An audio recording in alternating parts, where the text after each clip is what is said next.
Bon, du coup, aujourd'hui, je vais commencer avec un jeu de cartes.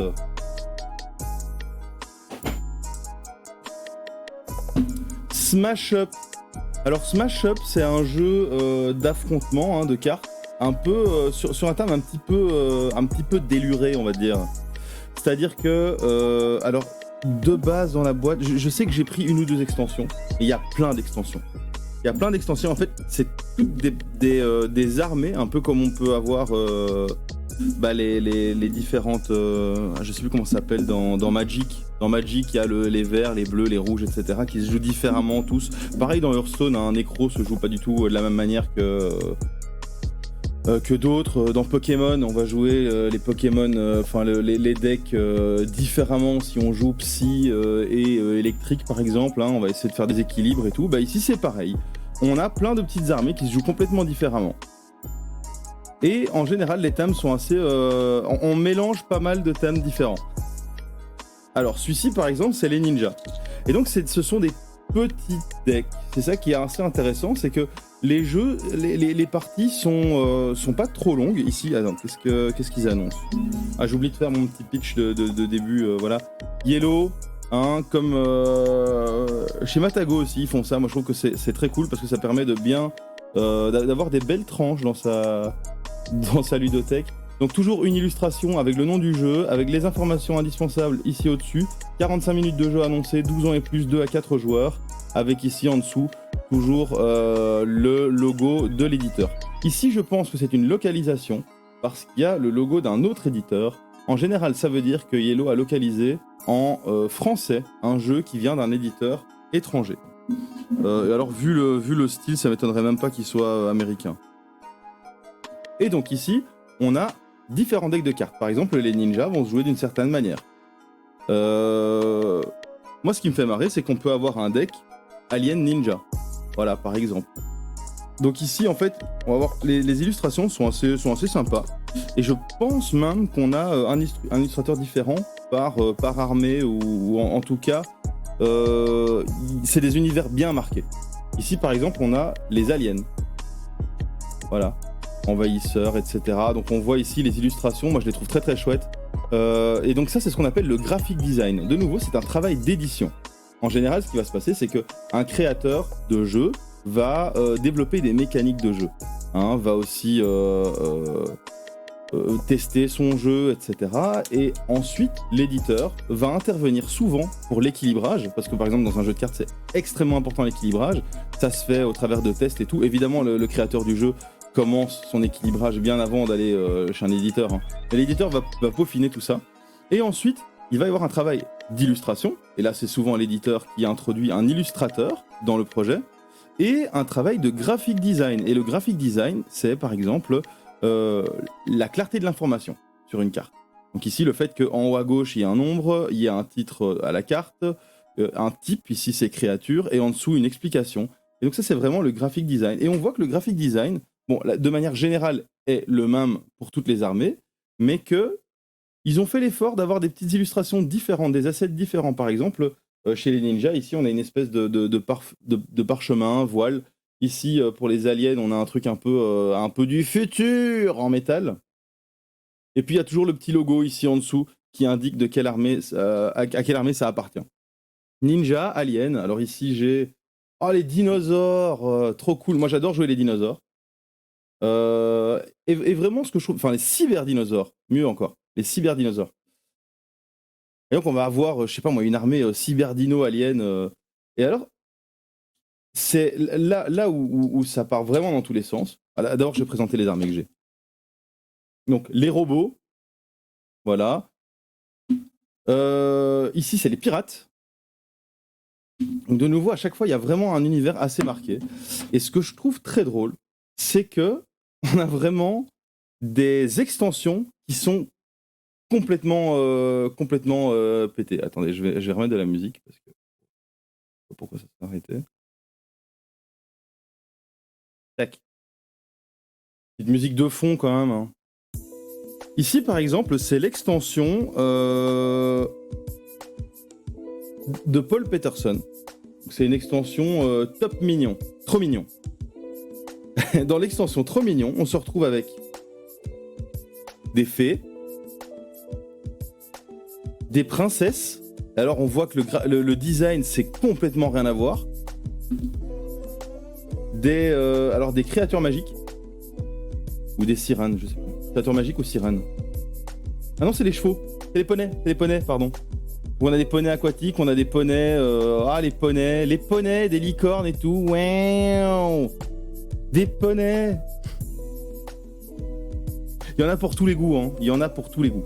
Et les chatons avec des cartes. Ici, on a même des. Alors, je sais même pas. Je pense pas qu'elles servent dans le jeu, mais c'est juste que c'est super cool à mettre devant soi. Ici, par exemple, si je prends une armée chaton poney magique, je peux mettre ces deux magnifiques cartes. Elles sont super belles devant moi pour indiquer juste qu'elles sont. Alors, peut-être que c'est utile dans le jeu. Hein. J'avoue que j'ai jamais joué avec cette extension. Je l'ai juste acheté parce que je l'ai trouvé trop fun. Et j'ai pas encore eu l'occasion de tester ces armées. Il y a énormément d'armées, Smash Up. Je compte faire un petit tour du site de Yellow par la suite dans le live pour un peu montrer les différents trucs que je n'ai pas. Et par exemple, pour Smash Up, ils ont la méga boîte de rangement pour toutes les extensions. Laissez-moi vous dire qu'il y a énormément d'extensions. Ça donne une rejouabilité au jeu qui est complètement incroyable. Je vais quand même le dire, c'est pas un jeu compétitif de cartes. C'est-à-dire que, dans les jeux compétitifs de cartes, l'équilibre et tout, c'est trop important. La construction de deck, elle est super importante, etc. Moi, ici, je conseille de dire, voilà, moi, si je veux une armée robot-chat, je fais une armée robot-chat et puis je verrai bien comment ça marche. Je sais que les robots se jouent de telle manière, les chats se jouent de telle manière. Il y a toujours des petits conseils sur la manière dont les différents decks vont se jouer dans les livres de règles. Mais du coup, je vais juste m'adapter à ce que j'ai pris parce que je trouvais que c'était fun de prendre ci, ça ou ça. Mais donc, voilà, c'est pas un jeu de cartes compétitif, c'est pas un Magic, c'est pas un Pokémon ou quoi, voilà. C'est pas vraiment... Même dans le deck building, on va dire que dans le deck building, il y a des gros noms, Ion Sand, etc. Ici, on n'est pas vraiment dans du deck building. On va prendre 2 paquets de cartes et on va jouer avec. Mais on se marre bien, je trouve. Il y a également une extension ici. Cthulhu, peu importe. Apparemment, en théorie, on ne sait pas dire son nom. Sinon, on devient fou. Alors, il y a l'équipe des chercheurs. Il me semble que c'est dans cette extension. Hein. L'équipe alors, les magiciens, les nécromanciens, que c'est. Ouais, je sais plus comment ils appellent ça, mais voilà, c'est... À chaque fois, l'univers est ultra marqué. C'est ça que je trouve super cool. Alors, il y a les noms des armées ici, en fait. Je vais arrêter d'essayer de deviner les noms des armées et je vais regarder comment ça s'appelle. Paf.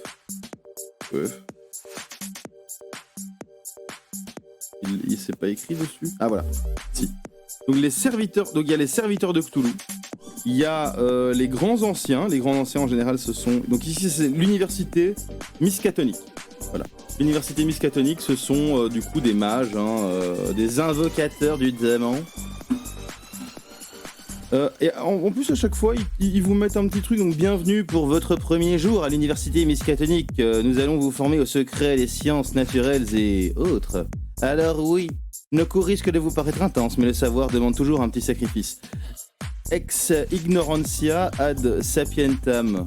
Voilà, bon, il y a toujours un petit truc d'introduction, moi ça me fait toujours marrer. Ici, ça c'est dans le jeu de base, c'est les zombies, voilà, avec les increvables et tout, de nouveau, l'univers ultra marqué, et moi je pense que c'est pas le même illustrateur pour tous les decks, je suis quasi sûr de ça. D'ailleurs, le jeu, c'est Paul Peterson, le créateur, un peu à la King of Tokyo en fait, on va principalement voir le nom de l'auteur en grand. Mais l'illustrateur, il n'est pas aussi évident sur la boîte. Et ici, les gnomes. Les gnomes aussi, ça fait partie de la boîte de base. Les gnomes, voilà. Avec les gobelins et tout, il y a des kobolds, etc. Moi, ça me fait beaucoup marrer d'avoir toutes ces armées qui n'ont rien à voir, parce qu'on peut avoir des gnomes avec des chats, des poneys avec des grands anciens de Cthulhu. Ici, c'est quoi ça? Ah voilà, ça c'est les serviteurs de Cthulhu. Voilà. Ça, c'est dans l'extension. Et ici, c'est les grands anciens, forcément. forcément. Et ici, voilà, on a ce design un petit peu... de nouveau, c'est... Le graphic design reste le même, hein. On va trouver... Ah non, c'est les Innsmouth, ça. Innsmouth. Bucolique, petit village de pêcheurs à côté de la Nouvelle-Angleterre. On a toujours le petit logo en bas à gauche, le numéro, etc. Mais même la police d'écriture change. C'est ça que je trouve cool. Ici, on a une police d'écriture qui fait... qui fait très film d'horreur des années 70-80. 70-80, pardon. Et ici, les polices d'écriture, bah, c'est le futur, les robots, voilà. Moi, j'aime beaucoup quand le graphic design est clair, limpide, fonctionne bien, et qu'ensuite, le design, lui, par contre, est au service de l'immersion. Voilà, moi j'aime bien. Et Smash Up, je trouve que c'est très chouette d'avoir autant d'extensions et tout pour aller dans tous les sens. Et donc Smash Up, en gros ce qui va se passer, c'est qu'on va choisir chacun une armée, hein, ici. Ah, ça c'est les grands anciens. Toulouse. Et ça c'est... Non, ça c'est les grands anciens. Attends, c'est quoi? Ah non, ça c'est les cartes démence, ça n'a rien à voir. Ça c'est pour l'extension, spécifiquement l'extension. Ça je vais pas trop parler de l'extension, je vais juste vous présenter les armées parce que je les trouve cool. Ça c'est les grands anciens. Les grands anciens, en gros, c'est les dieux... je sais même plus comment ils s'appellent. Ils appellent ça dans le monde de Lovecraftien. Mais en gros, ce sont les espèces de déités absurdes qui rendent les gens fous, etc. Ça parle beaucoup de folie. C'est pour ça qu'il y a des cartes démence, donc qui sont vraiment propres à cette extension. Hein. Donc l'extension Cthulhu, l'extension Trop Mignon. Bon, je vous montrerai un petit peu ce qu'il y a d'autre sur le site, parce que c'est très drôle, il y a vraiment tout et n'importe quoi. Et ici, en fait, ce qui va se passer, c'est qu'on va se battre pour des lieux. Par exemple, ici, on a le dojo ninja. On a le nombre de points qu'il va falloir... qu'on va gagner si on est le premier ou le deuxième. On a le nombre de défense du dojo. Et donc, en fait, on va devoir mettre des créatures et leur assigner des objets, des attributs, etc. pour faire des dégâts. Et au final, on va essayer de contrôler des lieux. Et ces lieux vont nous donner des avantages. Par exemple, ici, après la conquête, le vainqueur peut détruire une créature de son choix. Et donc, je vais détruire la créature d'un autre joueur qui se trouve, par exemple, sur les montagnes hallucinées. Etc., etc. Et donc, vraiment, ça va être un jeu où on va avoir différents lieux sur la table. Et nous, on va venir poser nos créatures autour du lieu. Et en fonction des armées, comme je l'expliquais, il y a des armées qui se jouent plus sur la défensive. Il y a des armées qui vont être beaucoup plus offensives. Il y a des armées dont l'objectif va vraiment être de détruire les créatures de l'autre. Etc., etc. C'est ce que je trouve très chouette. Et c'est pas prise de tête. Voilà, donc comme je le disais, c'est pas un jeu compétitif. Donc, les gens qui vont prendre ce jeu trop au sérieux, bah, c'est dommage parce qu'ils passent à côté de quelque chose. C'est juste un jeu fun. Regardez la boîte, regardez cette illustration. Et j'aime beaucoup la qualité de l'édition. Franchement, la qualité de l'édition, elle y est. C'est juste que ce type de revêtement peut vite se griffer. Alors moi je prends très très soin de mes boîtes, donc voilà, j'y fais attention. Mais avec des enfants ou des ados, voilà. Mais à côté de ça, regardez-moi ça, c'est trop joli. Il y a des pirates, il y a des cyberdinos, il y a des robots, des ninjas, des aliens, des zombies, des gnomes, des magiciens, les cyberdinos. Moi je suis trop fan. Je suis trop fan des cyberdinos. D'ailleurs j'ai ici une paire de Air Force One mid. J'ai prévu d'en faire une paire cyberdino. Hein. J'ai des peintures néon pour cuir. C'est une paire de sneakers Nike. Je vais en faire une paire de cyberdino. J'ai trop hâte. Donc Smash Up, excellent jeu par Paul Peterson, édité en français chez Yellow, avec comme d'hab hein, donc cette tranche. Donc je la ferme bien. Et je vous montrerai après la big box Smash Up, elle est incroyable. Je l'ai pas, hein, mais sur le site, elle est. On peut la trouver. Alors, ceci, ça va me permettre de vous parler d'un auteur. Alors, c'est assez drôle, parce que c'est pas l'auteur du jeu, Ken Follett. Pourtant, il est écrit en très très grand. Donc, de nouveau, hein, la tranche, les informations indispensables, le titre avec la petite illustration, qui est plutôt sobre ici, et l'éditeur. Donc, Les Piliers de la Terre, c'est un roman de Ken Follett. Ken Follett, c'est un romancier qui écrit des bouquins très historiquement accurate. C'est précis en français, mais j'arrive pas à trouver le terme qui marche bien en français. Mais en gros, ce sont des romans qui exploitent des périodes historiques. Et moi, je conseille à mort la trilogie du siècle de Ken Follett. Alors moi, le premier, j'adore. C'est la Première Guerre mondiale. Il est vraiment bien. On voit le contexte politique, on voit tout ce qui s'y passe, etc. Et on suit des personnages, en fait. Ensuite, dans la trilogie du siècle, le 2, c'est la Deuxième Guerre mondiale, et là, je l'ai trouvé beaucoup trop romancé, donc je l'ai même pas terminé. Mais je conseille quand même à mort, parce que je sais que c'est des romans qui sont...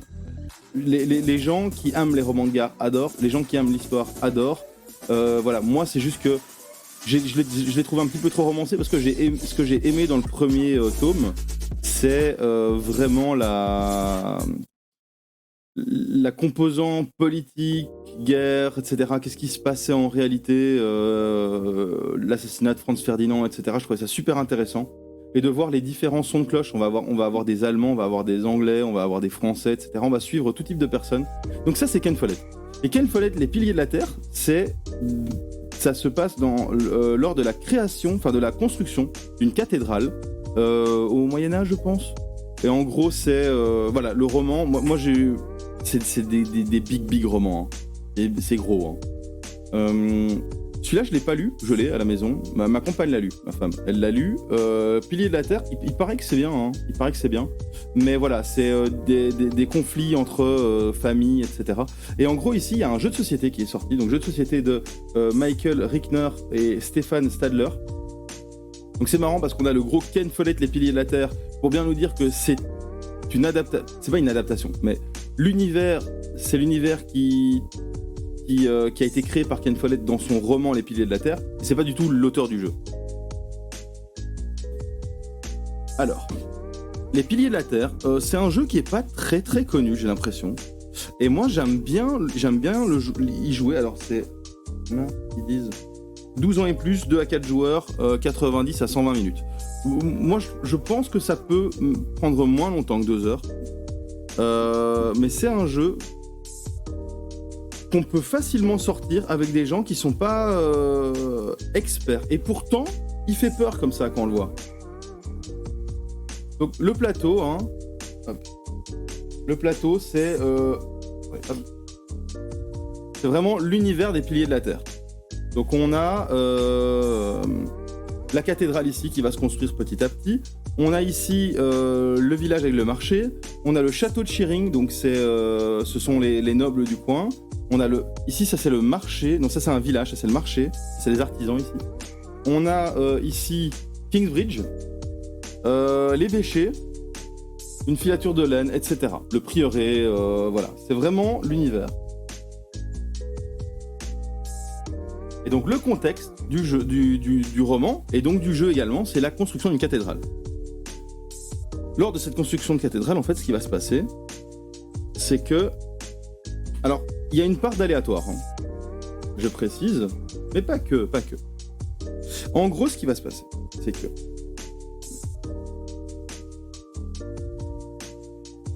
Je pars mettre les cartes comme il faut. Donc, la construction de la cathédrale, ça va juste être un compteur de tours. Donc ici, on va voir que la cathédrale va se construire petit à petit. Et donc, on a une cathédrale en 3 dimensions, hein, en bloc de bois, composée de... Alors, comment encore? Comme ça. Crotte de bique. Je sais plus comment elle se construit. Ah, comme ça, je pense. Paf. Paf. Paf. Je pense que c'est ça. Je me trompe peut-être. Dans tous les cas, ça change rien. Parce qu'en gros, ça veut juste dire qu'on aura 1, 2, 3, 4, 5, 6 tours. Compteur de tours du jeu, tout simplement. En début de tour, on va poser un morceau de la cathédrale. Alors, il y a des inserts dans la boîte. Je suis jamais bon avec les inserts, moi. Voilà. C'est bon. J'ai. Fausse alerte. Chaque joueur va... avoir un pion. Ce pion va lui permettre va déterminer l'ordre du tour tout simplement. Donc ici on a différents pions et ça va être alors je ne sais plus exactement comment ça fonctionne, si c'est de la thune ou autre chose, mais en gros ici ça va être une question d'enchère. pour savoir qui va commencer le tour, qui va être deuxième, etc. Et donc ici, on va vraiment avoir l'ordre dans lequel les joueurs vont jouer. Ensuite, donc chaque joueur a 3 pions comme ceci et va les positionner là où il veut obtenir des choses. Donc par exemple, je vais le mettre dans la forêt ou je vais mettre ici au prieuré de Kingsbridge. On va voir qu'on peut avoir autant de joueurs qu'on veut dans la forêt, dans la carrière ou dans la gravière. Et en fait, ces différents éléments vont nous permettre de récupérer des ressources. Hein, ici, voilà les ressources. Ou alors, on a le prieuré, on a Kingsbridge, etc. Où là, on ne va pouvoir avoir que 1 ou 2 joueurs présents sur cette zone. Et donc, les places seront beaucoup plus chères. Voilà. Et donc, si on veut absolument aller au prieuré de Kingsbridge, on va devoir beaucoup plus enchérir ici dans l'ordre des tours, dans l'ordre du tour, parce qu'on a envie d'être un des premiers à aller sur le prieuré de Kingsbridge. Donc, c'est vraiment un jeu d'enchères, évidemment d'optimisation des ressources, parce que vous allez le voir, ce qu'on va faire, c'est qu'on va recruter des gens. Et donc ces artisans seront de plus en plus forts au fil des tours. Ici par exemple, on a un maçon qui va coûter 4 or et qui va nous permettre de transformer une pierre en 4 il va nous permettre de transformer une pierre en un point de victoire, et ça on va pouvoir le faire 4 fois. Et donc en fait c'est comme ça que ça va fonctionner les différents tours. On va vraiment utiliser à bon escient nos différents personnages. Par exemple, l'orfèvre permet de transformer de l'or en point de victoire. On a le sculpteur, donc pierre en point de victoire, le souffleur, etc., etc., etc. Ces différents artisans, on va donc les utiliser pour exploiter les ressources qu'on aura récupérées au fil des tours. Les ressources, ça va être donc dans la forêt du bois, dans la carrière de la pierre, dans la gravière du gravier. Et ici, en fait, ce qu'on va faire, c'est que on aura des cartes. Gravière, on prend 3 graviers. Carrière, on prend 2... non, carrière, 3 pierres, 2 pierres, etc. Et ces cartes, va également falloir les acheter. C'est comme ça qu'on va déterminer le nombre de ressources qu'on va générer en étant sur une position. Donc, ce qui va se passer, c'est qu'on va sélectionner les lieux dans lesquels on va poser des ouvriers. Donc ici, on a des ouvriers à poser. Voilà. Ça fait longtemps que j'ai pas joué, donc ça peut paraître un petit peu confus, mais en vrai, c'est assez simple. Et donc, on va poser des ouvriers dans les différents endroits, et ensuite, on va avoir des cartes qui vont nous permettre de générer des ressources de ces différents endroits.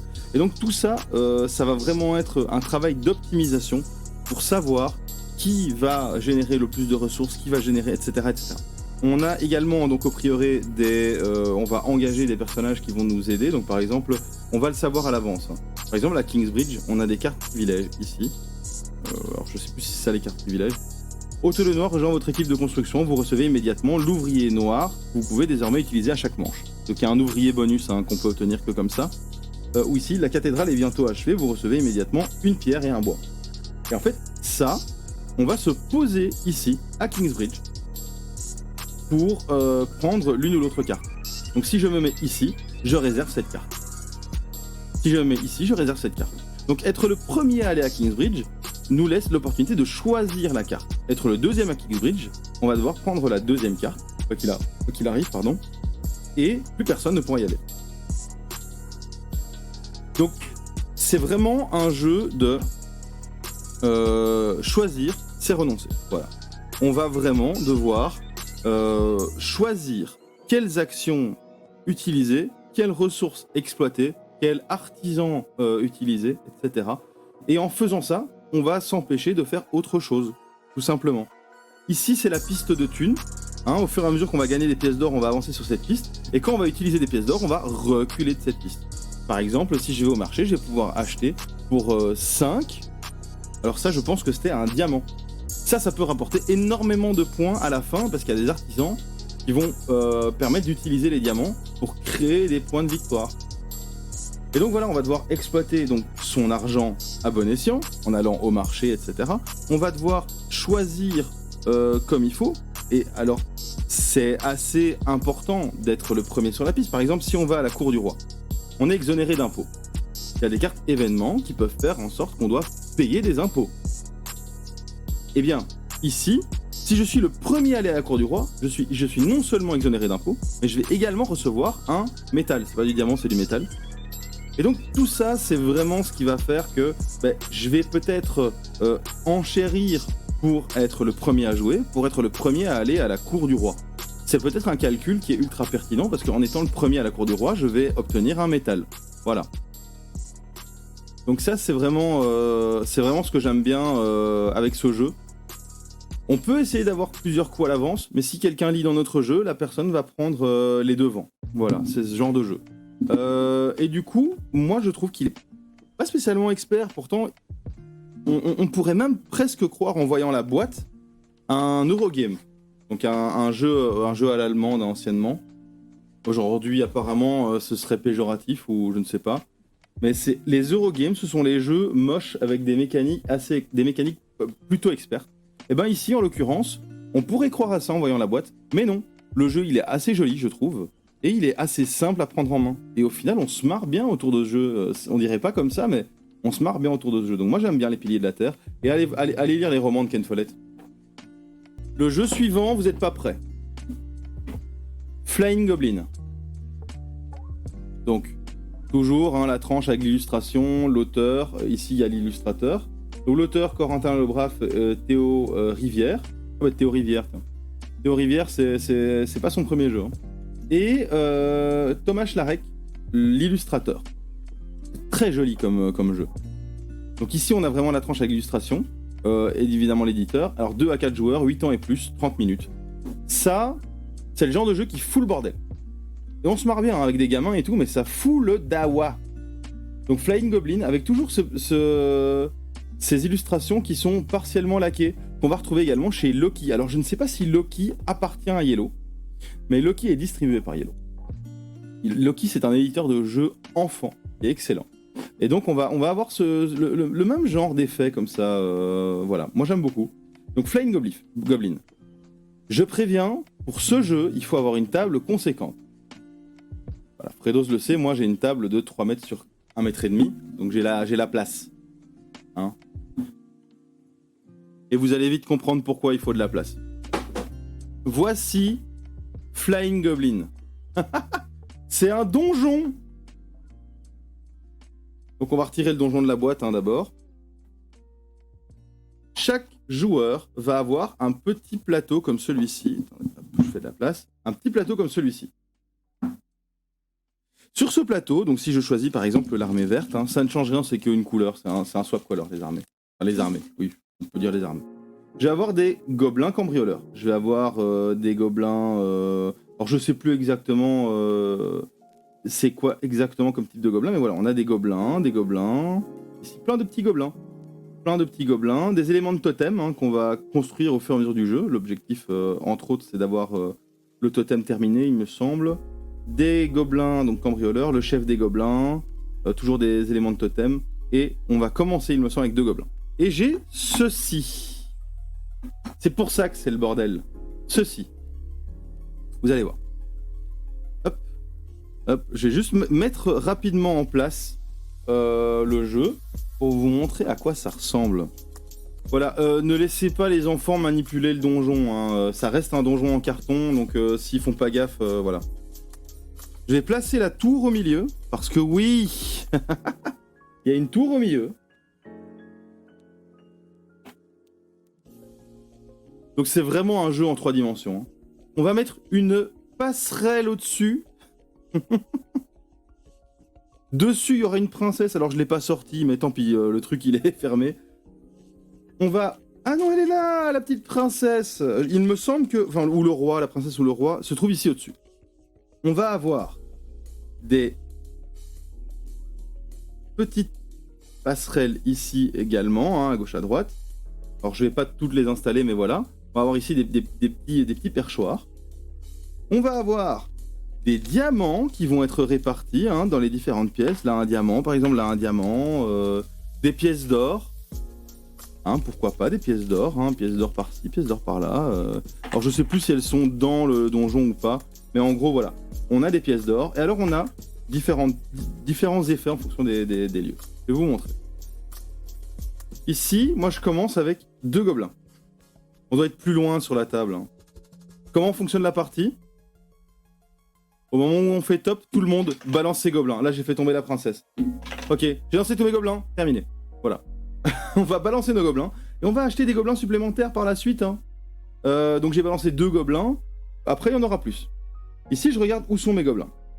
Bon, j'ai fait tomber la princesse. Je sais plus exactement ce que ça implique. J'ai fait tomber mon gobelin, il est... Ah, j'ai un gobelin qui est ici. Malheureusement, c'est moins 1 diamant. Donc je vais devoir jeter un diamant dans l'effet de cette zone-là. Il faut vraiment savoir où on tombe. Donc le premier tour, ça va être plutôt un tour de chauffe. Oh, il est carrément tombé dans la tour. Ça, c'est stylé. Hein. C'est plus 3 diamants. Hein. Plus 3 diamants. C'est super dur de faire ça. J'ai jamais réussi à le faire. Plus 3 diamants, à l'aise. Ça, c'est cool. Et donc voilà, on va balancer nos gobelins avec des catapultes. Hein. Ça va partir dans tous les sens. Et ici, par exemple, on aura recruté un gobelin dans les coins ici. Là, c'est gagner un diamant. Là, ça va être récupérer de l'or. Là, ça va être transformer 2 ors en 2 diamants, etc., etc. Chaque pièce va avoir des effets. Il va falloir essayer de viser où on se met. Par la suite, on va avoir des gobelins sur ces différentes passerelles. Donc, on peut les faire tomber, etc. Faire tomber les gobelins de l'adversaire et tout et tout. C'est vraiment un jeu fun où c'est le bazar dans tous les sens. Il y a des gobelins qui volent hors de la table et tout. Enfin, moi je trouve ça très drôle. Alors, c'est là pour moi que il y a un autre débat. Alors, je sais pas si c'est un débat dans le jeu de société, mais c'est un débat dans ma tête. Jeu de société ou jouet? C'est un jeu de société ou c'est un jouet, ça? Parce qu'on balance des gobelins, on fait des points. Alors, ok, il y a des règles. Hein. Il y a des règles. Ce qui fait peut-être... ce qui définit peut-être le jeu. Hein. Mais voilà. Moi, en tout cas, je trouve ça très drôle. Avec des gamins, avec des adultes. Moi, j'y ai joué avec un pote. On s'est très bien marré. Mais voilà, on balance des gobelins dans tous les sens avec des catapultes. C'est le bazar. Hein. C'est le bazar le plus complet. Hein. Laissez-moi vous dire que c'est le bazar. Hein. Et donc il y a des pièces d'or et tout. Et alors je sais plus exactement quel est l'objectif, mais je pense que c'est de construire le totem. Et donc pour construire le totem, ah oui c'est ça. Si on arrive en au-dessus et que personne nous fait tomber, je crois qu'on gagne un bout de totem ou un truc comme ça. Et on peut faire tomber les bouts de totem de l'autre. Donc c'est un bazar pareil. Et on peut acheter des bouts de totem avec de l'or. Voilà. Les diamants, je ne sais plus exactement comment fonctionnent les diamants, mais bon voilà, on va gagner des gobelins petit à petit, on va avoir de plus en plus de gobelins à balancer. Le problème c'est que si on a beaucoup de gobelins à balancer, on va commencer à se dépêcher, parce que le premier qui a fini met fin au tour. Donc il y a toujours ce stress que si l'autre va plus vite que moi, j'aurai pas le temps de balancer tous mes gobelins. Par contre, les gobelins qui finissent en dehors de la zone, il me semble qu'il y a une pénalité. Donc il va falloir se dépêcher, mais quand même viser, donc pas trop se dépêcher, etc., etc. C'est un excellent jeu pour travailler l'impulsivité chez les enfants, notamment. Parce qu'on parle pas, j'ai pas parlé beaucoup ici de pédagogie avec le jeu, mais l'impulsivité ici notamment, c'est assez puissant comme outil. Les gamins vont devoir s'empêcher de balancer leurs trucs dans tous les sens. Pour aller vite, vite, vite. Alors, le jeu suivant va me permettre de parler des jeux à deux. Et donc, chez Yellow, il y en a quand même quelques-uns. Des jeux exclusivement à deux. Ceux-ci, par exemple, sont 3 jeux exclusivement à deux. Ce que j'aime beaucoup, c'est que de nouveau, regardez-moi ça. C'est trop cool. On a la même tranche avec des jeux qui sont très facilement identifiables. Et donc ça, ce sont 3 jeux exclusivement à 2 joueurs. Alors, je vais vous les montrer, évidemment. On va commencer par Andorre. Et là, je vais pas vous mentir, je suis pas fan d'Andorre. Je le trouve un peu trop lourd. Je vais vous expliquer. Andorre est un jeu d'aventure dans lequel on va choisir des personnages. Hein, il y a beaucoup les règles du jeu, c'est pas rien. Hein. On a une minimap ici, en fait, qui va nous expliquer la campagne, parce qu'en gros, on va suivre une aventure de joueur. Ok ? Ici, on a des maps, et donc, petit à petit, quand on va avancer dans l'aventure, on va découvrir de nouvelles maps qui vont évidemment faire varier le jeu et le faire évoluer. On a même parfois des petits encarts histoire, des petits encarts de narration. Et donc on va avoir plein de maps qui seront propres aux différents lieux qu'on va visiter. Et donc comme ça, on va évoluer au fil de l'histoire avec nos héros. Donc ceci est la version à 2 joueurs. Et évidemment, Andor, ça reste un gros classique du jeu de société en coopération. Donc c'est un jeu de coopération.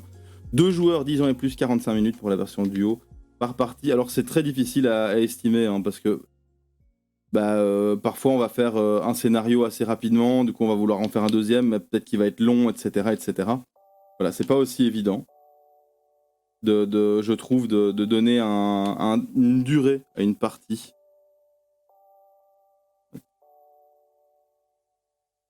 Hop. Et en fait, voilà, c'est pas que le jeu est mauvais, c'est que moi je suis pas fan de ce type de jeu. Le jeu très très à la mode, j'arrive pas à le remettre, je dois enlever des cartes et je vais les glisser après. Le jeu qui est extrêmement à la mode dans ce style actuellement, c'est Voyage en Terre du Milieu, le Seigneur des Anneaux.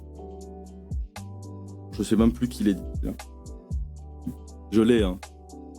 Grand fan du Seigneur des Anneaux que je suis, évidemment je me dois de l'avoir.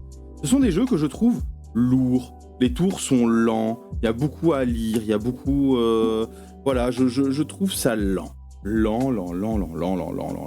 Il y a évidemment donc les personnages. Chaque personnage aura des capacités qui lui sont propres. Par exemple, ici, le personnage de, je ne sais plus comment il s'appelle, a 3 cartes de capacité. L'homme, là, il a 3 cartes de capacité. On se croirait dans Golden Axe, hein, avec les personnages. Et ensuite, il y a plein de choses qui vont se passer. Des événements qu'on va croiser. Ici, il y a un naufragé, il y a Kalem le renégat, on va devoir combattre. Il y a des cartes malédiction. Hein, et c'est le gros classique dans ce jeu, c'est qu'on va avoir le mal, hein, qui est ici symbolisé par, je ne sais plus comment ça s'appelle, un méchant qui vous poursuit en fait. Des cartes malédiction, je sais plus. Et en gros, va falloir être plus rapide que la malédiction. Il y a des cartes alliées, voilà, il y a plein de choses qui vont se passer. Et puis il y a des adversaires. Ici, on a Gror, par exemple, qu'il va falloir combattre. Et qui va nous freiner, en fait, qui va faire en sorte que la menace va augmenter. Si la menace atteint un certain stade, on aura perdu. Il va y avoir des méchants, il va y avoir toutes sortes de choses, d'événements. Et on va devoir réagir à ces différents événements. Il y a différents types de jeux comme ceci, hein. Donc ici, je vous parle de Andor, qui, comme je le dis, est un énorme classique du genre. Le jeu qui est très à la mode pour l'instant dans ce style, c'est Voyage en Terre du Milieu. Mais moi, je trouve que c'est également très proche des JCE, hein, des jeux de cartes évolutifs. Par exemple, le jeu de cartes évolutif, c'est l'un des anneaux qu'on a déjà fait sur cette chaîne. C'est vraiment le même type de mécanique, je trouve. Et donc, on va avoir nos petits pions personnages qui vont se balader sur les différents niveaux. Hein, et comme ça, au fil de l'aventure, on va à chaque fois avancer sur les différents niveaux. Et puis, on a évidemment le mal qui nous poursuit. Voilà, je vais pas m'attarder trop dessus parce que j'y ai pas énormément joué. Je dois avouer que c'est pas mon style de jeu. Voilà. Et alors ici, ça c'est la version 2 joueurs. Évidemment, Andor, de base, c'est pas un jeu 2 joueurs. Et là, de nouveau, est-ce que c'est mieux à plus ? Je ne sais pas. Moi, ma seule expérience à 4 joueurs de ce type de jeu, c'était Voyage en Terre du Milieu, et je trouve que l'application est beaucoup trop omniprésente. Ici, c'est pas le cas, il n'y a pas d'application. Donc c'est un jeu de cartes coopératif pour 2 joueurs exclusivement. Donc c'est un jeu qui a été taillé pour 2 joueurs, qui est toujours intéressant à marquer. Parce que des jeux avec règles adaptables pour jouer à 2, il en existe plein. Des jeux à 2 joueurs, ça commence petit à petit, mais ça c'était dans les premiers jeux à 2 joueurs en fait. Et plutôt, en fait c'est comme Seven Wonders par exemple. Beaucoup de gens font l'amalgame et se disent que le Seven Wonders Duel, c'est une version 2 joueurs de Seven Wonders. Non, c'est un autre jeu. C'est pas le même jeu. Et ici, Andor, voilà, c'est une version 2 joueurs de Andor. C'est pas le même jeu que Andor. Bien qu'il soit vachement proche. Hein. Ensuite, Watergate. Watergate, c'est, je pense, mon jeu de joueur préféré. Je le mets devant... je le mets devant Seven... Pardon. Je le mets devant Seven Wonders Duel, perso. Voilà. Je le mets devant Seven Wonders Duel, parce que déjà, c'est un jeu asymétrique, ce que je trouve très chouette. Qu'est-ce qu'un jeu asymétrique ? Bah, je vais vous le dire. Calmez-vous. Un jeu asymétrique, c'est un jeu où ça va se jouer différemment en fonction de quel... Enfin, les joueurs vont jouer différemment. Différemment, qu'est-ce qu'on entend par différemment ? Par exemple, dans Andorre, les deux joueurs jouent de la même manière. On utilise nos cartes avec nos pouvoirs. Évidemment, les pouvoirs vont être différents d'un joueur à l'autre, mais on fait les mêmes actions, etc. Ici, dans Watergate, c'est l'administration Nixon qui combat les journalistes, qui essayent de mettre en avant, évidemment, le Watergate. Donc, la mise sous écoute, blablabla, enfin Nixon à l'époque. La belle époque. Et donc, le joueur qui joue les journalistes va jouer vraiment différemment du joueur qui joue Nixon. En gros, ce qui va se passer, c'est que c'est un jeu de cartes et d'influence. Et au-delà du jeu de cartes, il y a également un plateau. Grâce à ce plateau, le journaliste va essayer de mettre en lien Nixon avec différents éléments, notamment ici ce sont des témoins, va essayer de les mettre en lien avec différents indices qu'il va gagner au fil de la partie. Nixon, quant à lui, va essayer de se protéger et d'empêcher, évidemment, le journaliste donc d'arriver à la fin de son mandat avant que le journaliste ne fasse éclater au grand jour le scandale du Watergate. Donc vraiment, mon jeu à deux préféré, tout simplement. Je le trouve super cool parce que, notamment, il est asymétrique. C'est une des raisons pour lesquelles je trouve qu'il est très cool. Et donc, chaque joueur va avoir, donc exclusivement à deux, hein. Soit on joue Nixon, soit on joue les journalistes, enfin l'administration Nixon. Et donc, on va jouer différents personnages. Alors ici, ça c'est Nixon, je pense. Attendez, j'essaye de m'y retrouver. Bon, en fait, on va chacun utiliser des événements. Par exemple, le Pentagon Paper. Piocher un jeton de preuve dans le sac et épingler-le face visible sur le tableau. Donc ça, c'est le tableau de preuve. Et si je suis journaliste, le fait de pouvoir épingler des preuves va me permettre de relier des témoins à Nixon, à l'administration Nixon. Et donc ici, voilà, on va jouer des cartes petit à petit et essayer de gagner dans cette course à l'influence. Par exemple, ici, j'ai Rosemary Stretch. Prenez un jeton preuve vert, face visible sur la piste d'enquête et épinglez-le sur le tableau des preuves. Voilà. Ici, on a le tableau des preuves. Et comme ça, on va vraiment utiliser nos différentes cartes. Évidemment, les cartes, on va utiliser leur pouvoir, ou alors on va utiliser ceci. Je ne sais plus exactement ce que c'est.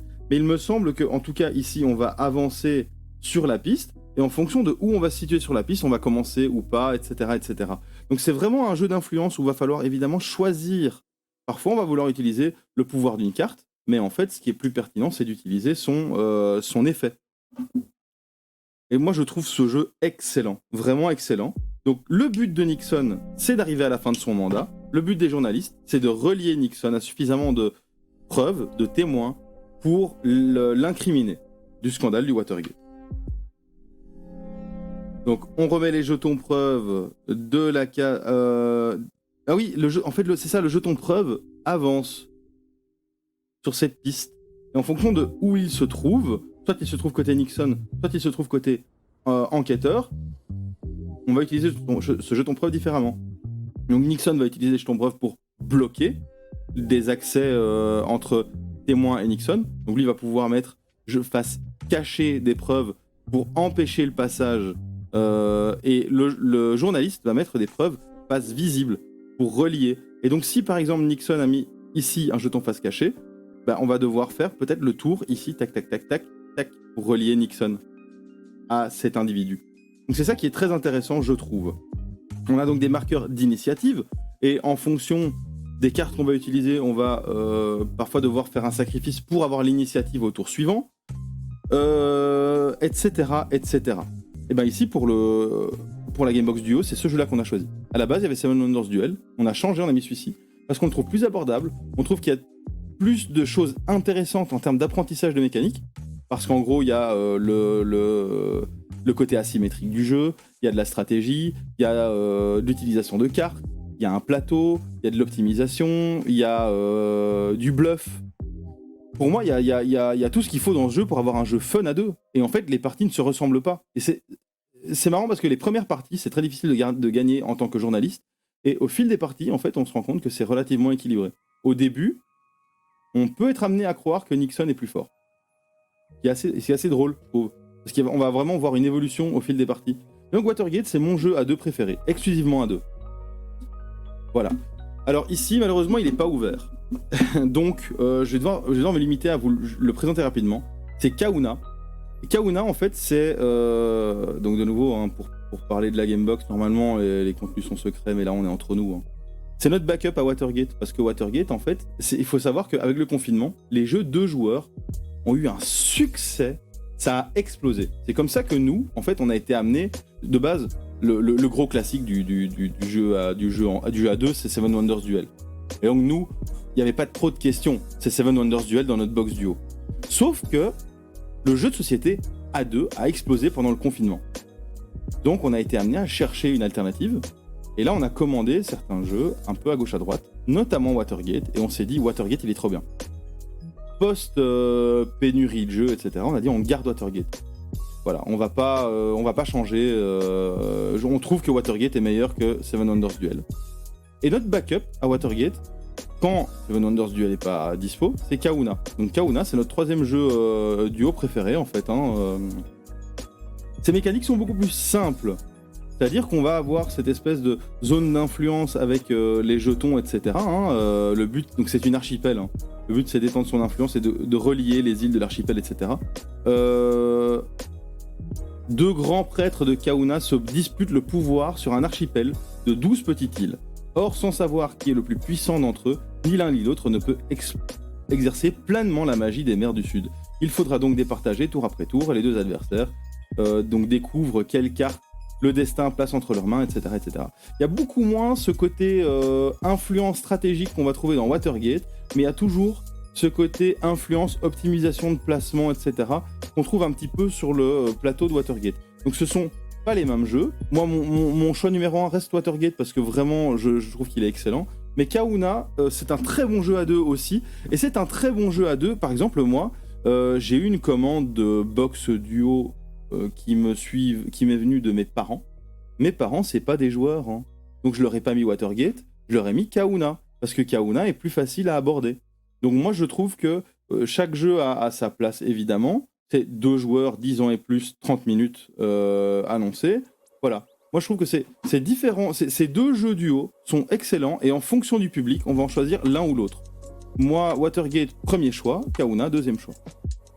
Voilà, Fredos nous dit que ses parents ont eu du mal avec Watergate parce que Fredos est notre plus gros client de box duo. Hein. Et voilà, Kahuna est plus simple d'accès. Voilà. Le livre de règles met beaucoup de confusion. En fait, voilà, dans Watergate, ça, je l'ai pas spécialement mentionné, il y a énormément de petits éléments d'histoire. En fait, ici, voilà, on va avoir chaque carte n'est pas uniquement expliquée pour son effet dans le jeu, mais il y a également ce qui s'est passé dans la réalité. Par exemple, ici, on a Gordon Liddy, ancien agent du FBI. Gordon Liddy était le chef des opérations de l'équipe dans Plombier de la Maison Blanche, donc dont la mission était de colmater les fuites. Il fut recruté par Hunt et organisa le cambriolage du Watergate avec lui, ce qui lui valut d'être arrêté et condamné à 20 ans de prison pour conspiration, cambriolage et écoute illégale. Sa peine fut annulée par le président Jimmy Carter et il ne passa que 4 ans en prison, bien qu'il fût loyal à l'origine. Liddy vida son sac dans son autobiographie « L'homme qui en voulait » publié en 1980. Voilà, ça c'est... En fait, le jeu est fourré d'infos. Complètement partout, des infos, des infos historiques sur ce qui s'est passé lors du Watergate.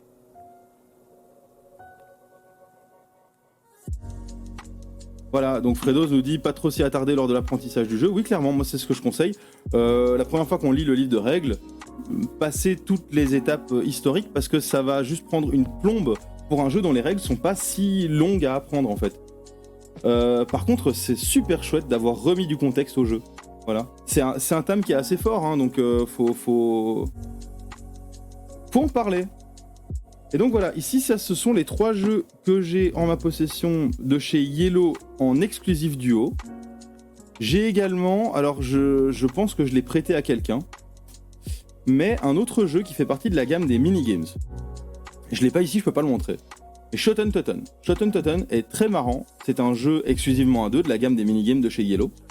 Et Shoten Totten, c'est un jeu d'affrontement de clans écossais, donc les illustrations sont très très fun. Je vous le montrerai après sur le site de Yellow. Mais en fait, c'est un jeu où on va utiliser des effets, mais principalement utiliser des valeurs de cartes. Donc c'est en valeur couleur, on a des cartes qui vont de 1 à 6 je pense, avec 5 couleurs ou 6 couleurs.